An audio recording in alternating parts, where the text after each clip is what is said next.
어제나 오늘이나 여전히 자연 만물과 천체와 기상현상, 일기, 기후를 주관하심을 통해서 하나님 자신을 우리에게 계시하시고 계신다. 이런 이야기를 하죠. 실제로 그렇습니다. 은혜를 체험하기 전까지는, 하나님을 깊이 만나기 전까지는 비가 오고 번개가 치고 바람이 불고 그냥 자연 현상이라고만 생각했지만, 이제 성경의 말씀을 통해서 더 깊이 하나님을 알게 되고 하나님의 그 무한하신 능력과 하나님의 그 역사를 깊이 있게 이해하게 되면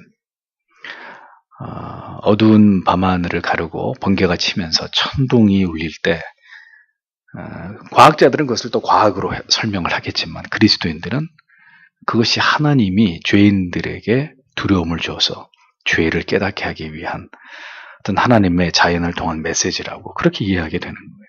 그러니까 천둥과 번개가 치고 또 가끔씩 하늘을 올려다볼 때 기가 막히게 아름다운 구름이 흘러가는 이런 모습을 목격하고 밤하늘에 수없이 많은 별빛을 보면서 신자의 마음은 우연히 존재한다. 그것이 아니라 하나님이 그 모든 걸 통해서 자기를 나타내고 계시는구나. 하나님과의 친밀함을 느끼는 거죠. 하나님의 광대하신 능력으로 이 우주 만물이 운행하고 존재하는 것을 보게 하심으로 피조물로 하여금 하나님을 경외하고 하나님을 경배와 존경의 대상으로 여기도록 하나님이 그렇게 역사하시고 그걸 우리에게 원하신다는 것입니다. 그러하기에 거듭난 하나님의 사람은 지난주도 말씀드렸죠. 모든 자연 계시 속에서 살아계시는 하나님의 숨결을 느끼게 되는 것입니다. 그래서 자연이 우리에게 치유의 능력이 있는 거예요. 그 하나님의 품 속으로 들어가서 그 하나님이 지으신 그 놀라운 세계 속에서 인간이 그 하나님의 자연과 내가 하나됨을 느끼면서 그 자연을 통해 우리에게 위로하시고 우리에게 하나님 자신을 계시하시는 이런 은혜를 경험하면서 인간이 이 빽빽한 도심 속에서 살아가다가 간혹 아름다운 자연으로 들어가면 그 영혼의 어떤 힘을 얻고 위로를 받는 이유가 거기 있는 것입니다. 여러분, 그러니까 그런 경험이 있냐는 거죠. 때때로 여러분들이 자연을 관조하고 묵상하면서 이와 같은 묵상과 사유에 도달하고 있느냐. 그 자연 속에 깊이 들어가서 하나님이 나를 위해서 지으신 이 아름다운 세상. 그러니까 그런 것들에 대한 영적인 교감이 계속 일어나면서 어떤 그런 그 자연 계시 속에서 감흥이 올 때, 하나님의 사람들은 곡을 쓰는 거죠. 그래서 나온 찬송이 뭐예요? 주 하나님 지으신 모든 세계, 이런 찬송들이잖아요. 구구절절히 이 자연의 위대함을 창조하신 하나님을 이렇게 높이면서 자연적으로 우리의 영혼이 이 모든 것의 주인이 되시는 하나님을 이렇게 노래하고 예배하고 경배하고자 하는 그런 마음으로 이렇게 움직여가는 것이죠. 하나님이 하시는 일이라는 겁니다. 이 세상 우주 만물이 운행하고 있는 것을 볼 때 우리는 이 모든 것이 우연히 존재하는 것이 아니라 하나님의 권능에 의해서 이 모든 것들이 떠받쳐지고 있다는 사실을 깨닫게 되는 것입니다. 신자의 정서는 언제나 하나님이 지으신 이 세상 속에서 하나님과 교감하고 그 하나님의 영원 무궁하신 능력의 광대하심에 대한 감동으로 이렇게 지배당하는 것이 마땅하다는 거죠. 그게 바로 자연계시가 우리에게 주는 말할 수 없이 큰 유익이고 하나님이 우리에게 이 아름다운 대자연을 펼쳐주신 이유이고 목적이다. 이렇게 칼빈은 간파하는 겁니다. 이 세상의 우주 만물을 지신 하나님께서 그 기뻐하시고 선하신 뜻 가운데 아직은 이 세상이 존립할 수 있도록 역사하고 계십니다. 그것이 이 세상 가운데 베풀어지고 있는 하나님의 보편적인 사랑이고 긍휼이죠. 자연계시는 이렇게 여전히 우리를 향하신 하나님의 사랑과 자비와 선하심을 드러내고 있습니다. 그리고 이 세상은 결코 우연의 산물이 아니라 영원한 전능자 하나님의 피조물일 뿐이라는 것을 자연 스스로가 증명하는 것입니다. 그래서 여러분들은 그냥 겨울이 가면 봄이 온다 이렇게 생각하지만 그렇지 않아요. 개나리가 피고 진달래가 피는 것은 이 자연 만물이 창조주의 섭리에 복종하고 있는 행위인 거죠. 그러니까 봄, 여름, 가을, 겨울 계절이 그 지으신 하나님께 순종하는 것을 보면서도 신자의 가슴에는 뭔가 이렇게 오는 그 속에서의 어떤 메시지가 있어야 된다는 거죠.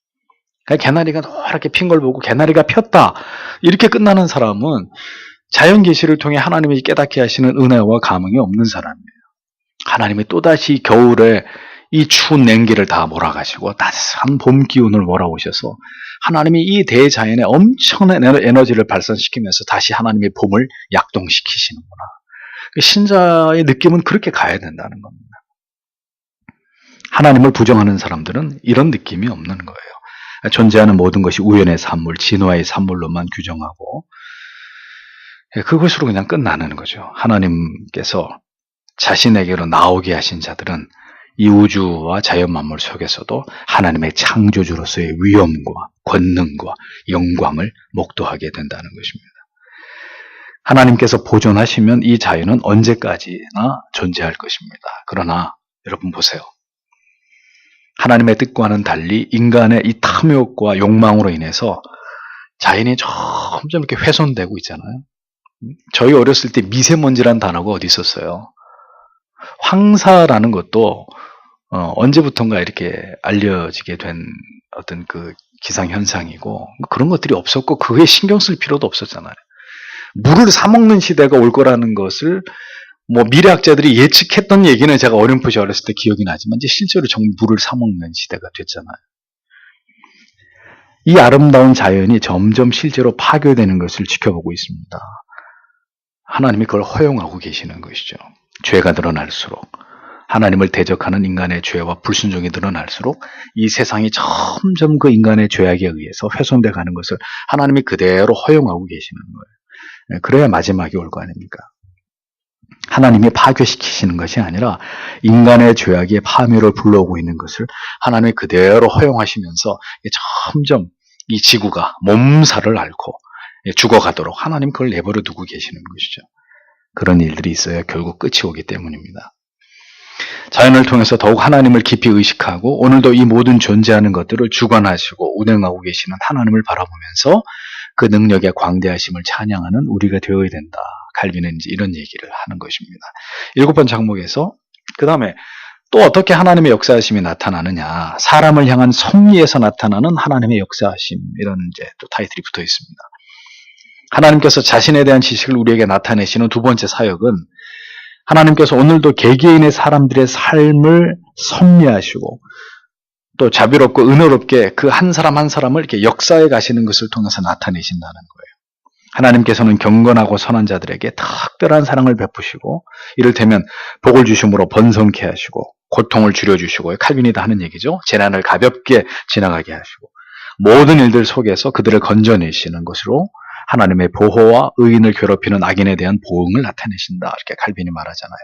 반대로 또 악인과 범죄자는 엄단하시는 것으로 하나님이 그렇게 인간을 지으시고 인간의 사회를 조성하시고 구경만 하고 계시는 분이 아니라는 걸 증명한다는 겁니다.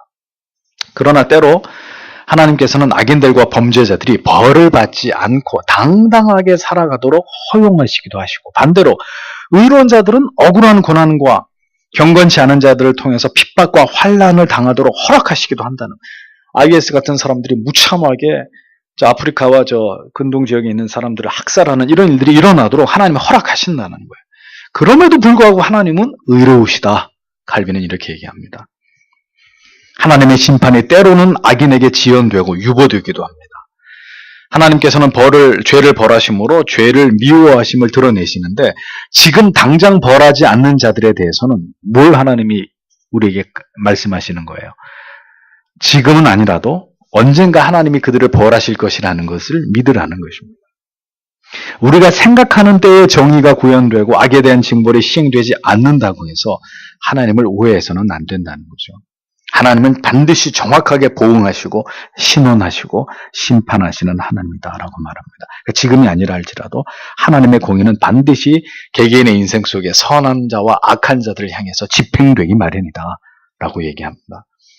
또한 하나님께서는 우리가 볼 때 전혀 가망이 없어 보이는 죄인들을 향해서도 끊임없이 자비를 베푸셔서 그들로 하여금 결국 하나님의 사랑을 발견하고 깨닫게 하셔서 그들로 하여금 백기를 들게 하시는 분이다. 칼빈은 이 이야기를 합니다. 돌아온 당자처럼. 하나님이 그렇게 자기의 사랑하는 백성은 끝까지 하나님이 코너로 몰아가셔서 결국은 백기를 들게 하고 하나님 앞에 투항하게 만드는 그런 하나님이다라는 겁니다. 하나님이 인간을 향해서 베푸시는 모든 사랑과 자비와 긍휼은 반드시 하나님의 뜻을 이루시는 수단이 되고 누구도 이 하나님의 뜻에 저항할 수 없다는 사실을 우리는 믿어야 할 것이다 라고 칼빈이 말합니다. 하나님은 분명히 하나님의 경륜과 섭리 속에서 모든 사람들을 통치하고 계십니다. 그렇기 때문에 우리는 결코 그 하나님의 공의를 의심하거나 악하고 패역한 사람이라 할지라도 우리가 그에 대해서 속단하거나 단정해서는 안 된다는 거예요. 저 사람이 유기된 사람이야. 저 사람 하나님이 버린 사람이야. 저 가망 없는 인생이야. 이런 식으로 말해서는 안 된다는 겁니다. 하나님께서는 그분의 뜻과 계획 속에서 결코 하나님의 성품과 속성에 위배되거나 모순됨이 없이 공의 가운데서 하나님의 통치를 드러내십니다. 하나님의 공의를 의심해서는 안 된다는 거예요. 그 방식이 내가 생각하는 것과 다르다고 해서. 사람의 눈에는 악인이 형통하고 의인이 애매히 고난을 당하는 것처럼 보여도 하나님의 궁극의 의의 통치는 반드시 실행되기 마련이라고 얘기합니다. 결국 사람들에게서 일어나는 사필 규정의 모든 역사를 볼 때 우리는 하나님이 살아계시고 역사하시고 각 사람의 행위대로 심판하고 계시는 하나님이라는 걸 깨닫게 된다는 거죠. 다만 끝까지 가봐야 되는 거예요. 지금만을 보고 뭐 하나님이 불공평하시느니 뭐 하나님이 살아계시면 어떻게 그럴 수 있는 이런 얘기들은 의미 없는 얘기예요. 끝까지 모든 것의 궁극, 근데 우리는 끝까지 볼 수 없고 죽어야 되잖아요. 그래서 하나님에 대해서 우리가 평가하면 안 된다는 거예요. 하나님의 공의는 반드시 지금도 이루어지고 있고 하나님의 뜻하신 때에 성취되고 있기 때문에 하나님의 통치하심이 또 어떻게 구체적으로 나타나느냐, 칼빈은 8항에서 더 이 부분을 구체적으로 다룹니다. 인간의 삶을 주관하시는 하나님의 역사하심이라고 했습니다. 하나님께서는 지금도 비상하신 방법으로 인간의 삶에 개입하십니다. 그래서 절박한 상황에 불쌍한 자에게 놀라운 은혜를 베풀어서 구원하기도 하시고 맹수로부터 끌려가는 자를 하나님이 건져내고 보호하시기도 하시고 바른 길로 인도하시고 굶주린 자에게 양식을 주시고 갇힌 자에게 자유를 주고 파선한 자들에게 안전한 항구로 인도하시고 죽어가는 자를 고쳐주시고 가뭄을 주시기도 하시고 비를 내려서 비옥한 땅이 되기도 하시고 비천한 자들을 높이시고 높이 있는 자들을 일시에 바닥으로 추락하게 만드시기도 하시는 하나님이라고 칼빈은 이야기합니다. 그러니까 그렇게 인간의 모든 생사화복은, 이 기룡화복은 인간에 의해서 쓰여지는 것이 아니라 하나님의 주권적인 섭리와 통치에 의해서 써내려가는 것이다. 이렇게 얘기하는 거죠. 그러므로 우리가 하나님을 신앙한다고 할 때 우리의 인생을 이렇게 이끌어 가시는 하나님의 역사와 섭리의 명확한 증거를 통해서 이 모든 주권이 하나님께 있다는 것을 인정해야 된다고 얘기합니다. 그러니까 이 진리를 깨닫게 될 때 경건한 그리스도인들은 기뻐하고 감사하고 안도할 수 있다는 거죠. 그러나 대부분의 사람들은 인생을 이렇게 섭리하고 역사하시는 하나님의 손길을 알 길이 만무합니다. 그러하기에 그들은 좌절하고 낙심하기도 하고 또 반대로 교만해지고 아나무인인 경우들이 생기게 되는 거죠. 더 나아가서 하나님을 망령되게 일컫기도 하고 하나님을 부정하는 강팍함을 드러내기도 하는 것입니다. 칼빈은 이러한 인간의 무지를 한탄하면서 인생 가운데 섭리하고 역사하시는 하나님을 볼 수 있는 시각을 가진 자는 100명 중에 어떻다 그랬죠? 하나도 없을 수 있다. 100명 중에 단 한 사람도 인생을 통해서 하나님이 이렇게 인생 각 사람을 섭리하고 역사하고 계시는 것을 전혀 이해하지 못하고 깨닫지 못하는 사람이 100명 중에 단 한 명도 없을 수 있다. 이걸 강조합니다. 자, 칼빈은 기독교 강요의 여러 곳에서 이와 같은 상징적이고 비유적인 수치를 통해서 하나님을 찾는 자들이 거의 없다는 사실을 여러 번 강조합니다. 1권 4장에서도 그리고 3권 20장에서도 하나님을 찾는 자가 거의 없다는 사실을 설명하면서 이런 수치를 가지고 그것을 예를 들고 있고 또 참된 믿음을 가진 자는 수천 명 가운데 겨우 몇 명이라고 이렇게 표현한 부분도 있고 3권 24장에도 이것을 언급하고 있는데 특별히 이사야 주석 53장 1절을 주석하는 내용을 잘 들여다보면 복음을 올바르게 수용하는 사람은 100명 중에 한 명도 역시 어렵다고 이야기하나. 칼빈이 이렇게 이 택자와 유기된 자들을 이야기하고 하나님의 은혜 가운데 다수의 사람들 가운데 구원으로 인도함을 받게 된 사람들을 이야기할 때 절대로 많은 수를 얘기하잖아요. 이런 칼빈의 견해는 오늘날 청교도의 회심관이 극단적이라고 비판하는 몇몇 개혁교회들에게 시사하는 바가 매우 크다고 볼 수 있습니다. 교회 나오고 예수 믿는다고 하면 다 구원받는다고 얘기하는 이런 개혁주의 교회 목사님도 계세요. 그 구원은 다 하나님이 알아서 하는 거니까 교회에서 너무 그 회심 같은 거 강조하지 말고 중생 뭐 이런 거 칭의 뭐 이런 복잡한 얘기할 필요 없다고 여러분들에게 이름만 대면 알만한 분도 그런 깜짝깜짝 놀라는 말씀들을 하신단 말이에요. 칼빈이 그럼 괜히 이런 칼빈이 성도들에게 공갈을 하는 거겠습니까? 그렇게 하나님의 관점에서 볼 때는 그렇게 많은 사람들이 교회를 나와서 예수를 믿는다고 하는데도 정말 구원받을 수 있는 사람은 많지 않다는 얘기예요. 하나님께서는 사람들의 마음과 감정을 다스리십니다. 악인의 분노를 꺾기도 하시고 오만함을 무너뜨리시고 강력한 난공불락의 요새를 파괴시키기도 하시고 그들이 믿었던 것들을 일시에 다 깨트리실 수도 있는 분이십니다. 그것이 하나님의 권능과 위엄입니다. 가난한 자와 궁핍한 자들을 일시에 그 가운데서 일으키시기도 하고 억압당하는 자들을 문을 열어서 구원하시고 환난에서 건지기도 하시고 절망 가운데 있는 자에게 소망을 주시고 연약한 자들을 강하게 만들어서 강한 자들을 제압하시는 사사기에 그런 말씀이 다 나오잖아요. 하나님이시라는 거죠. 모든 것을 시의적절하게 공급하시고 지혜를 자랑하는 자로 하여금 자신의 꾀에 스스로 빠지게 만드시는 하나님이라고 칼빈은 이 모든 예들을 설명하면서 들고 있습니다. 그러니까 하나님의 이런 섭리와 통치를 믿는다면 왜 두려워하고 염려하냐는 거죠. 응? 어떻게 다윗이 골리앗을 이길 수 있느냐? 가지고 있는 조건만 보면 이거 중과 부족이고 게임이 될 수 없는 상황인데도 하나님이 이기게 하시지 않느냐? 그 얘기를 하는 거. 그게 하나님이 하시는 거 아니냐 이거죠. 그럼 뭘 두려워하고 염려하냐는 거예요. 하나님의 백성들에게. 이 세상의 흥망성쇠가 하나님의 손에 달려있고 악인도 악한 날에 합당하게 쓰시는 것이라면 우리의 이 역사를 주관하시는 하나님의 통치를 우리가 어떤 관점으로 바라봐야 되냐는 거예요. 왜 기독교인들이 촛불을 들고 나가고 태극기를 들고 왜 그런 짓들을 하냔 말이죠. 예? 세상 나라가 어떻게 되든 우리가 나가서 뭘 어떻게 한다 그래서 새날이 옵니까? 대통령을 갈아치우면 정말 우리가 꿈꾸는 그런 정의롭고 그런 평화로운 세상이 오는 거예요? 우리는 그렇게 믿는 거예요? 그런 거 아니란 말이에요. 우리가 뭘 어떻게 세상에 나가서 정의를 구해라 이런 얘기들 하지 말라고요. 우리가 할 수 있는 일이 아니란 말이에요. 하나님이 통치하고 계시는 거지. 하나님이 역사를 기울게 하면 그런 말도 안 되는 지도자를 세워가지고 그런 일이 일어날 수도 있는 거예요. 하나님이 일어나게 하면 이렇게 평화로운 나라에도 내일 전쟁이 일어날 수도 있는 것이고 오늘까지 처절한 싸움과 전쟁의 포화 속에 잿더미가 된 나라도 하나님이 그 전쟁을 멈추게 하셔서 다시 그 나라를 재건하고 부흥케 하실 수 있는 그걸 다 누가 하는 거냔 말이죠. 하나님이 하시는 거란 말이에요. 거기에 왜 그리스도인들이 부하내동 해가지고 이편 저편 나눠서 물고 뜯고 싸우냔 말이죠. 이게 뭐하는 짓들이냐 이거예요. 도대체가. 저는 저의 정치적 견해를 절대로 여러분들에게 얘기한 적이 없습니다. 저는 그 얘기 영원히 얘기하고 싶은 마음이 없어요. 다만 왜 그리스도인들이 세상을 그런 관점으로 바라보냐 이거죠. 응? 왜 하나님의 주권과 그 하나님의 통치를 하나님의 우리의 모든 역사를 섭리해 나가시는 그 하나님의 어떤 그 능력을 하나님의 뜻을 바라보지 못하고 우리가 뭘 어떻게 해보겠다는 이 고집을 버리지 않는지 참 도무지 이해가 되지 않는 부분이에요. 모든 건 하나님의 뜻과 계획대로 되는 것입니다. 정의가 서기도 하고 정의가 패하기도 하시는 하나님입니다.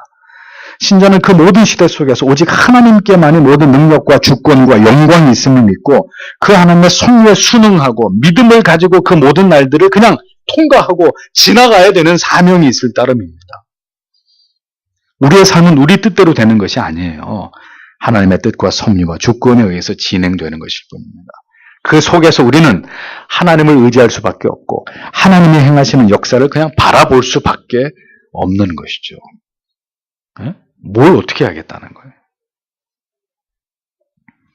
이 세상에서 우리에게 찾아오는 모든 날들을 그렇게 하나님의 섭리와 역사 속에서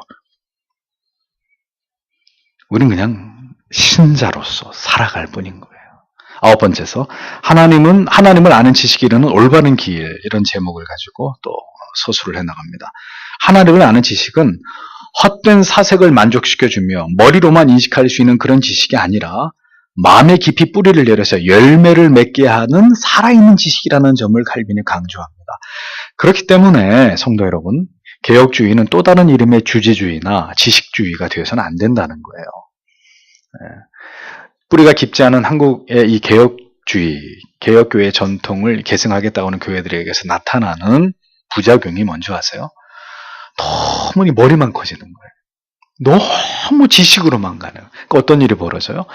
다 정죄하고 비난하고 불필요한 우월의식에 빠져있고, 너희는 뭐 이런 거 배워?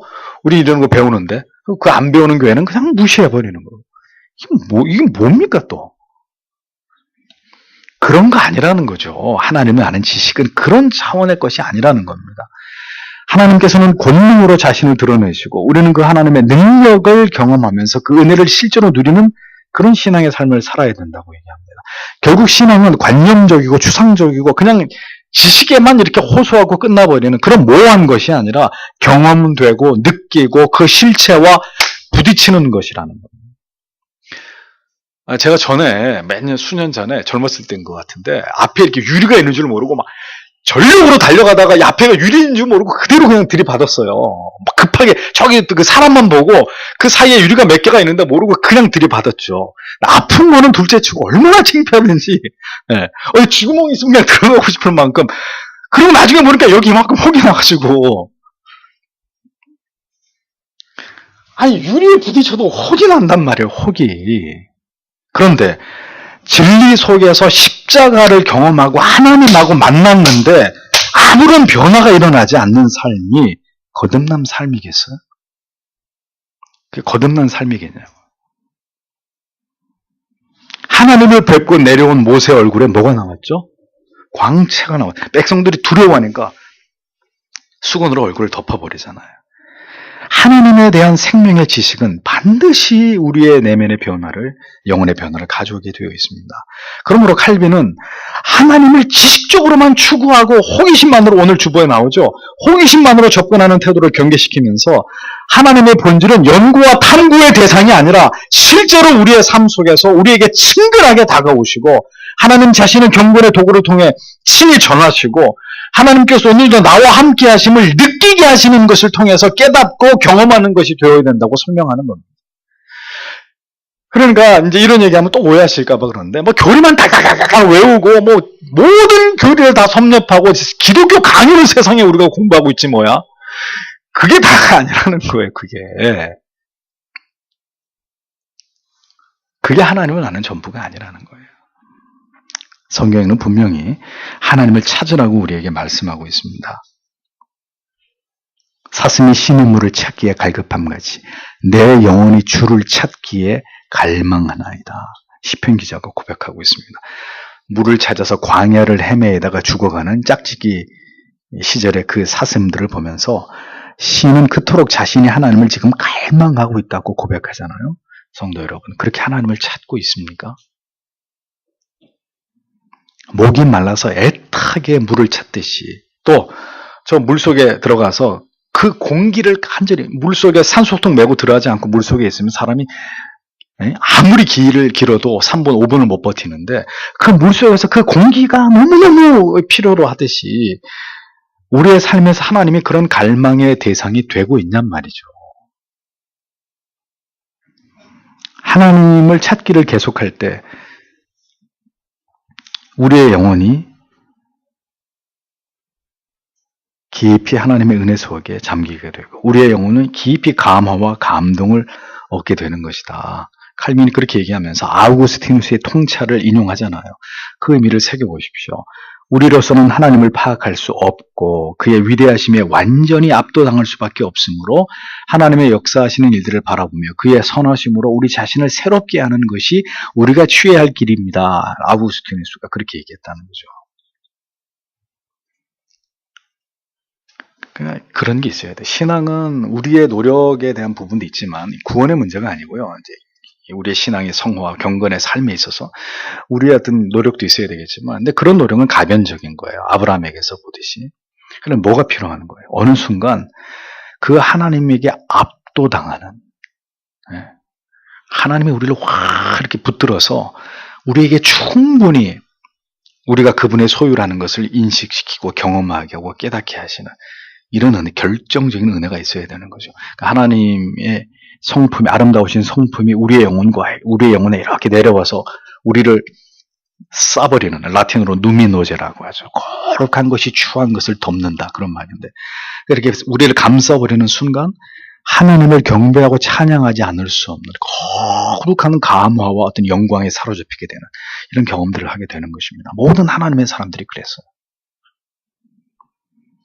지금 제 인생에서도 가장 제가 행복했던 순간은 아주 역설적이게도, 첫 번째는 신학을 공부하던 마지막 학기였어요. 7년을 신학을 공부하면서 마지막 학기에 하나님이 저에게 개인적으로 경험하게 하시는 놀라운 그 어떤 영광의 순간들, 또 분당에서 교회를 개척하고 있을 때 가장 힘들고 어려운 그 교회 개척의 시기 속에서 하나님을 경험하게 된 어떤 그 뜨거웠던 시간들입니다.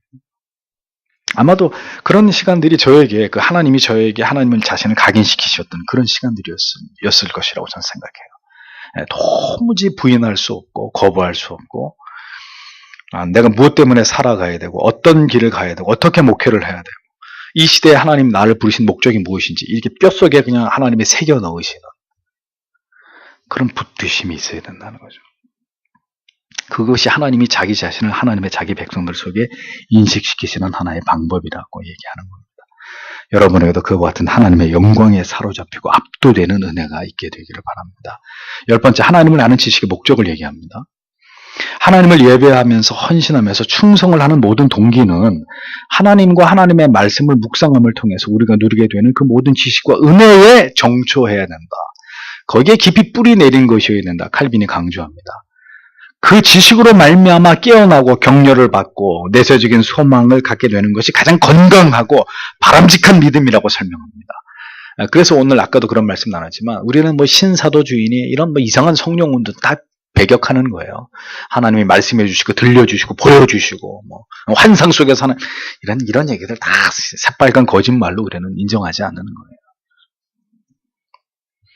하나님을 아는 지식으로 말미암아 깨어나고 격려받고 내재적인 분명한 소망을 갖게 되는 가장 건강하고 바람직한 믿음이란. 근데 그게 어디서 와요? 말씀 안에서 오는. 이 땅에서 말씀을 통해서 이렇게 하나님을 알아가고 경험하는 일은 여전히 미숙하고 불완전한 것이고, 이러한 경험적인 신앙은 칼빈이 얘기합니다. 결론적으로는 하늘나라에 갔을 때 더 완전하고 선명하게 드러나게 될 것이다. 이렇게 얘기하죠.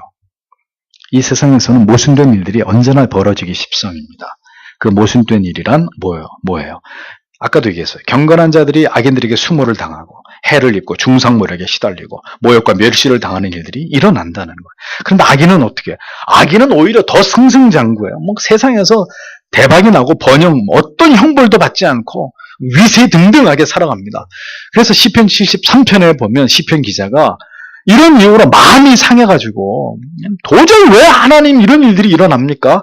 이 시편 73편 앞부분에 보면은 막 그걸 불평하고 있잖아.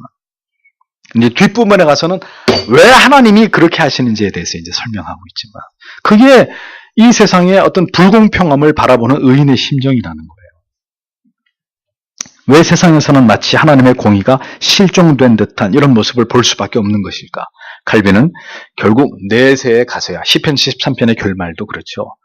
하나님 앞에 가서야 내가 왜 그런지를 알았다고 시편 기자가 얘기하죠. 내세에 가서야 궁극의 심판이 이루어질 것이기 때문에 세상에서는 그런 불균등하고 불공평하고 불의함이 있다는 거예요. 결국 그러한 모순 속에서 성도로 하여금 하나님은 내세를 소망하게 만들고 궁극의 상과 벌이 이루어지는 그곳을 지향하게 만드시는 것이다. 이렇게 칼빈은 설명을 하는 거죠. 의로운 욥과 같이 그런 의로운 신자가 이 땅에서 하나님의 채찍을 맞게 된다면, 그럼 지옥에 떨어질 자들이 그 지옥에서 당하게 될 벌은 얼마나 무서운 것인지를 생각해 보라는 겁니다. 하나님이 의인을 그렇게 때릴 것 같으면 나중에 악인은 하나님이 어떻게 그들을 처벌할지 생각해 보라는 거예요. 아우구스티누스의 말은 바로 이 점을 대변해주고 있습니다. 현세에서 모든 죄가 다 공개적으로 형벌을 받는다면 최후의 심판을 위해서는 아무것도 남지 않을 것이며, 또한 현세에서 공개적으로 형벌을 받는 죄가 하나도 없다면 하나님의 섭리가 없다고 믿게 될 것이다. 이렇게 말했다고 칼빈이 인용을 하죠. 하나님께서는 이렇게 하나님을 아는 지식을 하나님의 사람들에게 개별적으로 인지하고 인식할 수 있도록 역사하신다고 말합니다. 그런데 이렇게 우리를 하나님을 아는 지식 가운데로 초청하시는 하나님의 섭리를 깨달을 수 있는 수단은 깊이 우리 자신의 영혼을 들여다보면서 주께서 어떻게 그 생명과 지혜와 능력을 오늘도 우리의 삶 가운데 드러내시면서 우리 안에서 하나님의 의와 선하심과 자비하심을 우리 안에서 행하고 계시는지를 깊이 사유하는 길밖에 없다고 얘기합니다. 그러니까 여러분들이 태어나서 오늘까지 살아오시는 과정 속에서, 혹은 지난 1년, 3년, 5년, 10년을 통해서 내가 어떤 길을 걸어 이렇게 왔는지를 자주자주 이렇게 돌이켜 보라는 거예요. 심지어는 그 단위를 더 좁혀서 일주일 혹은 하루, 하나님이 어떻게 오늘 하루도 나를 이끌고 그 속에서 하나님 자신을 계시하시고 뭔가 우리로 깨닫고 반응하게 하시고 어떤 것들을 결정하게 하시고, 하나님이 그 모든 시간 속에서 어떻게 우리 안에서 하나님의 뜻을 이루어가는지를 자주자주 우리 스스로 그것을 깊이 우리 내면을 들여다보면서 성찰하고 사유하는 길밖에 없다고 얘기합니다. 그래서 여러분들에게 자주 말씀드리잖아요. 어떻게 신자가 그렇게 가볍게 사냔 말이에요. 오늘은 에버랜드에서 놀고 내일은 롯데월드에서 놀고 모레는 홍대에서 놀고 이렇게 하면서 어떻게 신자가 사냔 말이죠. 올해는 설악산을, 내년에는 제주도를, 모레는 그 다음에는 캘리포니아를, 어디 이렇게 갈 생각들만 신자가 어떻게 그렇게 가볍게 자기 인생을 세워라 내오라면서 사냔 말이죠.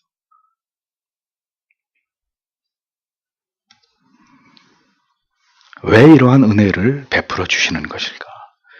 왜 내게 하나님이 이러한 깨달음을 주시는 것일까? 왜 내 상황을 이렇게 하나님이 바꿔놓는 것일까? 이 시대라고 하는 벽보를 통해서 오늘을 살아가고 있는 우리에게 계시하고 계시는 하나님의 뜻은 무엇일까? 뭔가 신자의 지성은 이렇게 날카롭게 뭔가 하나님이 살아계셔서 우리 안에 행하시는 일들을 조목조목 이렇게 그걸 짚어가면서 그것을 주시하면서 묵상하고 사유함이 필요하다고 칼빈은 우리에게 권면하고 있습니다. 가벼운 그리스도인이 되지 말라는 거예요. 그냥 살면 안 된다는 거예요. 그냥 오늘이 있기까지 하나님께서 내 인생 속에서 행하신 일들, 지금도 행하고 계시는 일들, 그 모든 일들을 꼼꼼하게 짚어가면서 하나님 자신을 내 인생 속에서 어떻게 계시하고 계시는지, 하나님에 대한 지식이 오늘도 내 인생의 페이지에서 어떻게 기록되고 있는지를 꼼꼼하게 살펴나가는 진지함이 반드시 성도들에게 있어야 한다. 그것이 칼빈이 우리에게 강조하고 있는 바입니다. 오늘도 이러한 칼빈을 통해서 공급하시는 이러한 생명의 지식들이 여러분들의 신앙에 꼭 유익이 되시기를 소망합니다. 기도하겠습니다.